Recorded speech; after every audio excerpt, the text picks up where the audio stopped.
Bonjour à toutes, bonjour à tous. Aujourd'hui une nouvelle vidéo sur la chaîne Le Garage PTS, vidéo test aujourd'hui, test Youngtimer. Ça faisait longtemps qu'on n'avait pas fait une voiture ancienne, une grand-mère. Et aujourd'hui bah voilà, on va en tourner une pour le plaisir de certains, dont le mien. Certains l'ont reconnu, d'autres ne l'ont pas connu, puisqu'aujourd'hui ça a quasiment disparu de nos routes. On est en configuration d'origine, il manque un enjoliveur derrière malheureusement, mais bon, c'est comme ça fait partie des aléas parfois des voitures qui ont 30 ans. Une Renault 21 dans sa finition restylée, enfin dans sa version restylée, donc deuxième génération, qui est sortie en 1989. On va faire un petit retour historique juste après. La motorisation, donc c'est une Turbo D. On peut le voir, c'est les inscriptions sur l'aile avant droite et avant gauche bien sûr, et la finition donc manager avec le liseré doré donc sur le côté. Donc la finition manager, c'était une finition, on n'était pas sur de la série limitée, c'était un peu de la série spéciale, pas forcément de fin de carrière puisqu'il restait encore 2 ans de carrière à la R21, mais ils ont fait pas mal de séries comme ça avec différents packs d'équipements supplémentaires. On avait donc la manager, comme ici on avait des Symphony qui avaient un radio cassette commande au volant fourni d'origine, on avait les Alizé avec le climatiseur fourni. Donc voilà, il y avait différents packs d'options disponibles sur la R21. La R21, donc c'est la berline familiale Renault qui a démarré sa carrière en 1986. En 1986, elle n'avait pas du tout cette tête-là, la R21. Elle était beaucoup plus carrée. Alors là, aujourd'hui, évidemment, ça fait voiture carrée, mais pour la fin des années 80, on n'était pas du tout sur ce style de design. On avait donc des gros feux carrés à l'avant. On avait une calandre qui était totalement différente. Le capot était le même. La partie latérale était identique jusqu'aux portes arrière, et ensuite les ailes arrière étaient différentes puisqu'on n'avait pas de version à haillons comme celle-ci, on avait uniquement des versions à coffre sur les R21. Et donc en 1989 sont sortis les R21 donc soit à haillons soit à coffre, parce que à l'époque la clientèle était encore portée sur les deux carrosseries possibles. Mais il est vrai que le côté pratique du haillon a remporté les suffrages à partir de la phase 2, en sachant que les haillons sur les berlines n'étaient pas forcément très répandus dans ces années-là. Simplement, Renault avait déjà signé une berline à haillons, la Renault 20, la plus confidentielle, la Renault 30, mais surtout la Renault 20, et bah, le côté pratique pour les familles, c'était quand même sympa. En plus de ça, on avait également droit aux versions Nevada, donc qui étaient des versions break, qui étaient rallongées par rapport à la version berline standard, et du coup on avait une habitabilité record sur ces Nevada. Mais là, c'est pas ce qui nous intéresse. Donc cette version turbo diesel de Renault 21 était une voiture très répandue. C'était possiblement 3 moteurs sur les Renault 21 en diesel. On avait l'1,9 litre diesel, le 2,1 litre et le 2,1 litre turbo D. Alors pour faire simple, sur les Renault 21, les modèles de base et les modèles haut de gamme, la R21 avait deux possibilités mécaniques, deux formats mécaniques différents. On avait les moteurs en long comme celui-ci, où on avait les moteurs transversales, donc disposés dans l'autre sens, c'est-à-dire disposés comme ça. Globalement, pour faire simple, les modèles de base étaient dotés donc des modèles transversales de moteurs à disposition transversale, et les versions haut de gamme, donc diesel, turbo diesel, et ensuite essence à partir de 2 litres avec les moteurs Douvrin. Donc celle-ci avait les moteurs en long, ce qui fait qu'on avait deux châssis différents sur les R21. On avait des châssis courts et des châssis longs, châssis rallongés sur la partie avant, donc les ailes ne sont pas les mêmes sur une GTS par exemple, et sur une Turbo D elles sont beaucoup plus longues. Sur les Turbo D il y a plusieurs centimètres d'écart, donc ça faisait partie des petites différences esthétiques entre une simple et une modèle haut de gamme, je dirais. On avait ces deux petites choses différentes. Donc ce moteur est un moteur somme toute assez rustique, hein, ce 2,1 litre Turbo D, hein. Il a été mis sur différents véhicules, hein, Renault 20, Renault 30 il me semble, Renault 25, Renault Espace, puis la Safran qui est sortie donc après cette Renault 21. L'Espace première génération, deuxième génération a eu ce moteur là, plus d'autres modèles, hein, certainement des Trafic, des Masters, etc. C'était un moteur très courant. La puissance est relativement faible, hein, eu égard de la cylindrée par rapport à ce qu'on peut faire aujourd'hui. On a un moteur qui fait une cylindrée de 2068 cm3, soit 2 litres 1, et on a une puissance moteur qui ne va jusque 88 chevaux, mais tout ça au bénéfice d'une fiabilité certaine et une simplicité mécanique qu'on ne retrouve pas aujourd'hui, mais peut-être qu'on va voir ça juste après, un agrément mécanique peut-être un peu plus limité. La R21 Manager est une version milieu de gamme, comme je le disais, de cette berline. À l'intérieur, donc, on avait droit à un intérieur velours gris, très commun, très basique. Et ensuite, une planche de bord donc redessinée hein, sur ces versions phase 2. Les phases 1 avaient quelques petites différences esthétiques. Entre autres, la ventilation n'était pas à bouton ronde comme ici. On avait des commandes plates où on tirait donc la languette de chauffage, on faisait varier le variateur de puissance de ventilation est également une tirette. Tout était en système de tirette, et alors que là on était passé sur des commandes à boutons qui faisaient un petit peu plus moderne. Le tableau de bord a été relativement complet dans ses instrumentations, avec différentes annotations, et de gauche à droite donc compteur, température d'eau, jauge à carburant, niveau d'huile et compte tour. Certaines avaient le droit, alors essentiellement sur les phases 1 haut de gamme, TXE et Turbo DX, avaient droit au compteur électronique avec jauge digitale. Certaines Turbo DX en phase 2 tout au début de carrière pouvaient avoir également ce compteur gratuit. Aujourd'hui il est extrêmement recherché ce compteur, mais la majorité des R21 que vous allez trouver sur le marché vont avoir ce compteur là, éventuellement sans le compte tour sur les versions de base, avec une plus grande jauge à carburant et un logo Renault juste en dessous. De la même façon, les versions de base ne vont pas avoir les aérateurs ici, donc il va y avoir quelques différences d'équipement. Donc la Manager n'a pas droit à la commande au volant pour la radio. Sur les Symphony, elle est ici. Par contre, celle-ci est déjà équipée d'un autoradio cassette. Certaines ont droit à une climatisation régulée. Sur la porte, on a le droit à une commande de vitre électrique par impulsion pour le côté conducteur. Donc un bref appui, on a le droit à une descente rapide de la fenêtre. La commande passager est également électrique mais non impulsionnelle. Après, pour le reste, équipement somme toute standard, avec simplement la direction assistée. Donc l'atmosphère est très grise. Les plastiques sont assez médiocres, hein. Les Renault des années 80 ne brillaient pas par la qualité de leur fabrication. C'était assez grossier, assez basique. En tout état de cause, celle-ci est plutôt en bon état. Alors il y a quelques petites choses qui vont pas, mais en tout cas elle n'a pas la casquette de tableau de bord qui est gondolée. Souvent c'est très arrondi au niveau du compteur, c'est le soleil qui fait ça. Là, celle-ci a plutôt été préservée par ce désagrément. Et donc à l'arrière, c'est une voiture à 5 places, la Renault 21, c'est la berline, hein, absolument traditionnelle. Il me semble que ça fait 4,41 m ou 4,43 m de long, 2-3 cm à l'arrière à la Laguna 2. Je sais pas si vous voyez, mais on est à 70 cm. J'ai très récemment fait un tournage sur une Laguna 2, on était à 72 avec le même réglage de siège pour moi. Donc la Laguna 2 fait 2 cm de plus à l'arrière que cette R21 pour situer un petit peu l'habitabilité. C'est par contre en largeur au coude où la différence se fait le plus sentir, puisque là on est à peu près à 130-131. La Laguna 2, il me semble qu'elle était à 138. Effectivement, les voitures modernes ont surtout élargi leurs empantements. Alors ça leur a permis d'avoir une meilleure tenue de route, mais aussi un espace habitable nettement meilleur en largeur. Par contre, bon, c'est vrai que l'encombrement en longueur, souvent sur les R21, enfin souvent sur les voitures anciennes, et à l'avantage de l'habitabilité, je trouve. Plus les voitures sont récentes, et en général on est encore gagnant en termes de longueur habitable. L'espace à bord disponible pour le coffre est très intéressant sur cette R21. On peut le voir, hein, il y a largement de quoi faire. Le coffre est assez carré, ouverture à haillons, banquette rabattable de tiers 1 tiers. C'est du sans faute, pas de problème à signaler de ce côté là. On peut mettre des valises dans tous les sens, c'est plutôt très bien. Pour ce qui est de la fiabilité de cette voiture, on va pas faire un bilan fiabilité hein, sur les R21, parce que finalement c'est un produit qui devient rare aujourd'hui, et avec les contraintes des voitures de cet âge là, bah forcément il y a beaucoup de choses à dire, et finalement c'est plus une affaire de spécialiste. Le point numéro 1 pour moi à surveiller sur les R21, c'est la corrosion au niveau de l'ensemble bas de caisse, pied de cric.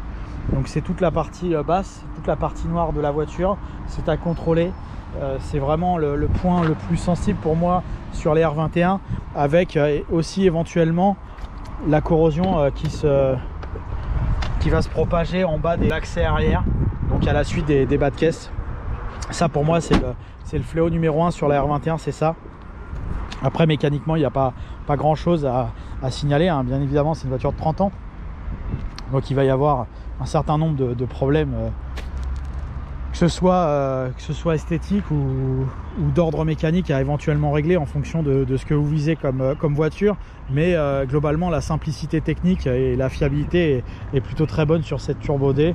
Après on va pas en faire un bilan complet, mais il y a surtout la corrosion à signaler sur ces R21, donc l'ensemble bas de caisse et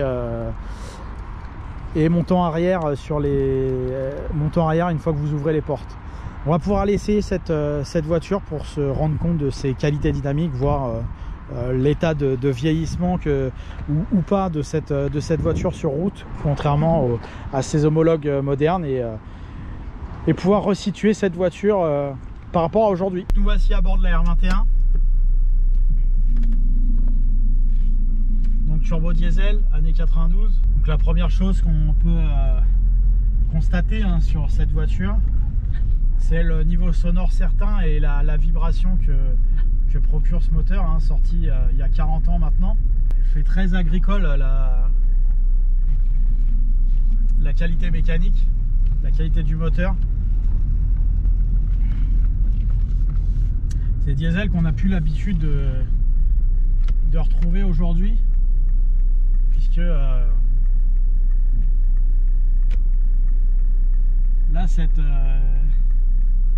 donc non seulement ça vibre, mais en plus de ça il y a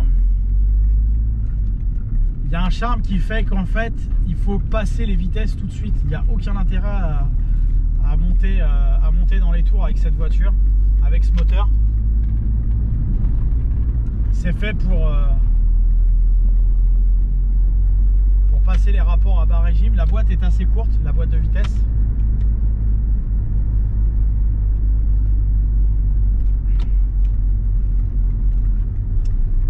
Donc ça participe au fait de vouloir ne pas passer les vitesses, ne pas rester sur le rapport engagé. Le couple maxi est à 1800 tours ou 2000 tours et c'est 180 Nm. Donc pareil, la valeur fait un peu sourire aujourd'hui pour un diesel sur toute cette cylindrée. Mais encore une fois, on est sur une voiture qui a 30 ans, un moteur de 40. On va essayer quand même malgré tout de faire une reprise si possible pour se rendre compte.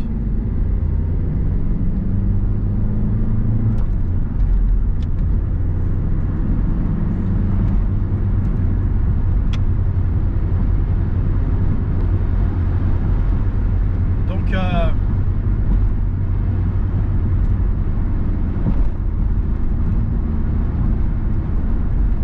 ça confirme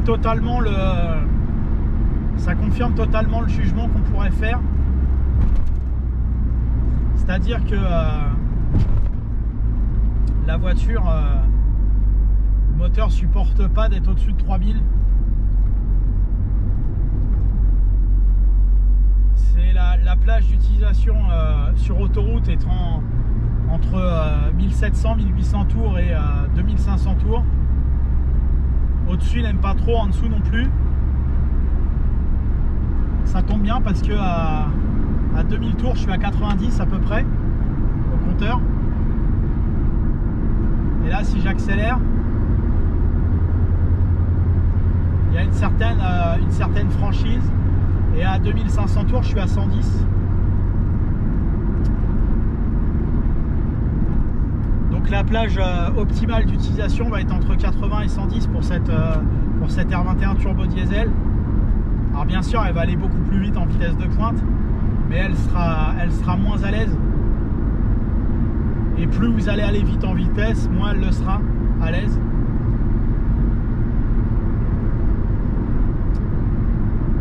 Alors je pense qu'on pourrait récupérer un peu une amélioration vis-à-vis de la vibration mécanique en mettant des supports moteurs neufs. Ils sont peut-être un peu fatigués sur cette voiture. L'esprit est là, par contre le niveau sonore du moteur est assez important. Par contre le confort de suspension, le confort du siège qu'ils appelaient pétale, hein, qui était sorti sur les R5. Après il y a la R11 etc qui ont eu ces sièges là. Ces sièges étaient très compacts sur la partie basse pour gagner un petit peu d'habitabilité. Les sièges sont plutôt, on est plutôt bien installé à l'intérieur. Là vraiment c'est surtout la partie moteur la moins agréable. Elle est assez vibrante cette mécanique, assez sonore. Alors niveau sonore on s'y fait la vibration un peu moins, mais peut-être qu'on pourra améliorer les choses avec des supports moteurs neufs. Mais ce sera pas, ça vibrera toujours malheureusement. En tout cas vraiment la première vitesse, c'est marquant, elle est vraiment très courte. On demande comme un camion tout de suite à monter la vitesse. La première vitesse elle est vraiment là pour se lancer quoi. Après on arrête tout de suite la première. C'est vraiment plus du tout ça sur les voitures aujourd'hui.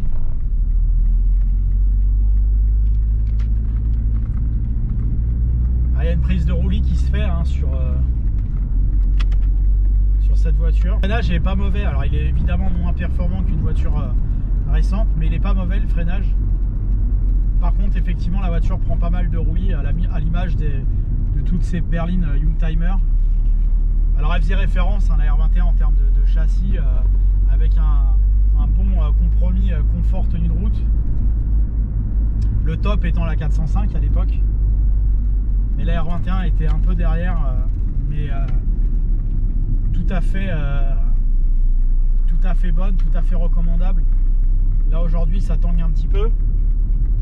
Il faut voir aussi que les pneumatiques c'est des pneus qui n'existent plus aujourd'hui, hein, 175-70 par 13.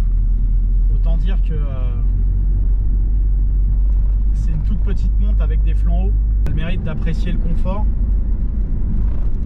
Ça dégrade un peu la tenue de route.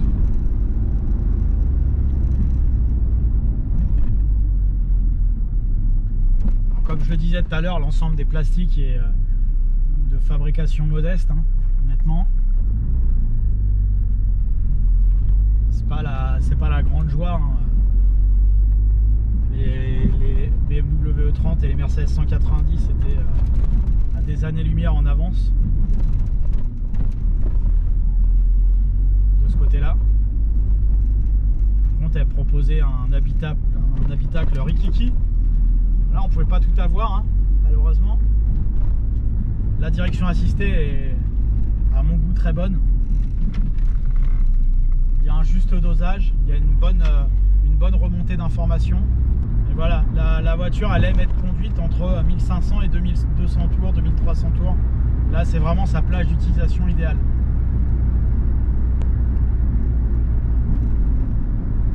C'est à ce moment-là où elle se sent le mieux. La boîte a une commande un peu particulière, rustique je dirais, assez ferme. Faut bien engager le rapport pour que ça rentre. C'est pas très long les rapports, les engagements, mais peut-être un petit peu accrocheur, un peu caoutchouteux.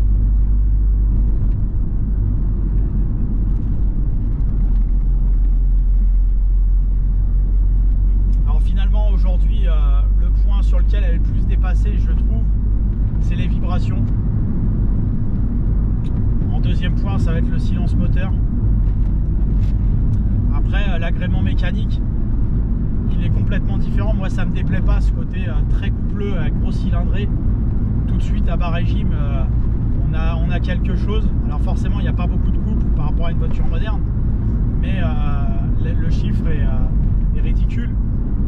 Mais il y a vraiment une sensation que je trouve absolument pas désagréable sur ces vieux diesels, excepté la vibration et le bruit. pour le reste, moi je trouve qu'ils sont encore tout à fait d'actualité, la R21. Alors bien sûr, niveau tenue de route, freinage, etc., il n'y a pas les équipements de sécurité d'une voiture moderne, mais on se sent absolument pas dépassé. Encore une fois, on n'est pas en panique à conduire cette voiture dans la circulation actuelle. On peut, malgré qu'on ait 35 ans, les R21 les plus vieilles ont 35 ans aujourd'hui, c'est encore absolument envisageable de rouler au quotidien avec ça. Et j'aurais quand même malgré tout tendance à préférer une version essence pour justement éviter les petits désagréments que je trouve sur le moteur. Je pense qu'une GTS ça fait aussi bien l'affaire. Maintenant pour les réfractaires à l'essence, honnêtement il n'y a pas moi je trouve qu'il n'y a absolument pas de drame à rouler au quotidien avec cette voiture. Certainement que si on devait s'en servir pour faire des longs trajets, partir en vacances, surtout si vous êtes habitué à avoir une voiture neuve ou récente, bah là vous serez choqué, mais si vous n'êtes pas là-dedans, franchement moi il n'y a rien qui me choque dans cette voiture à utiliser aujourd'hui. Honnêtement c'est très correct.